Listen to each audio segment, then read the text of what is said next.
It's Andres at the Baking Steel Test Kitchen. If you guys can see this, we're gonna make our naked pesto pizza on the baking steel shortly, and we have a secret ingredient. Wait until you see what it is. All right, let's look at our ingredients. Our dough, this is like a 5-day dough. It's super supple. A pesto, a lot of basil, you can smell it. Parm Reggiano, and the secret ingredient, ice cubes. At 500 degrees, I like my baking steel on the top rack, and I have one on the bottom rack. That's the dream setup. Lightly fingertips here. Oil side goes right down into that flour. And you see those bubbles? Beautiful. What I do is I pick this dough up, coat it with both sides of flour.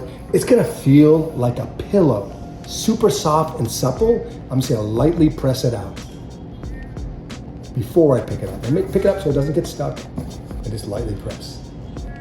Inside my freezer, let's find that secret ingredient, the ice cubes. All right, so grab my peel, and I lube it up. I like to use a combination of flour and then semolina flour.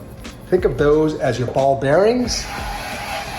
A light dusting, shake a little bit off, place my dough on top, and give this thing a shake. It's gotta be loose, like a hockey puck, it's gonna slide, just like that. Now for the secret ingredient. Place 3, 4, or 5 ice cubes on top. And what the ice cube's gonna do is help this dough from blowing up like a pita bread, but also keep the center creamy. So we paint it with our pesto at the end. It's gonna be gorgeous. All right, let's launch. I like these racks, they slide out. Give this thing one last shake. It's still loose like a hockey puck.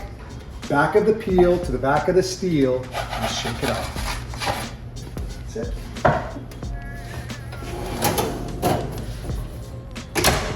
I like to time it for 2 minutes, and then we'll check it out.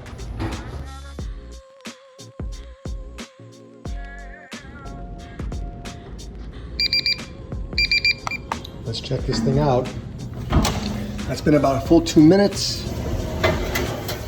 Get some nice color on top. See how it's nice and creamy on the center? I'm gonna rotate this a little bit. Close the oven up.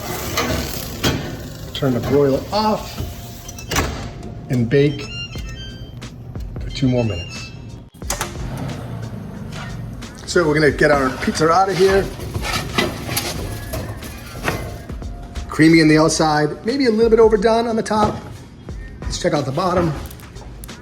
Oh yeah, that's a crust. Gorgeous. We're gonna take our pesto, which is essentially just a traditional basil pesto. I'm just gonna paint it right on. You see how it works really well with this creamy center? And you can go light, you can go heavy.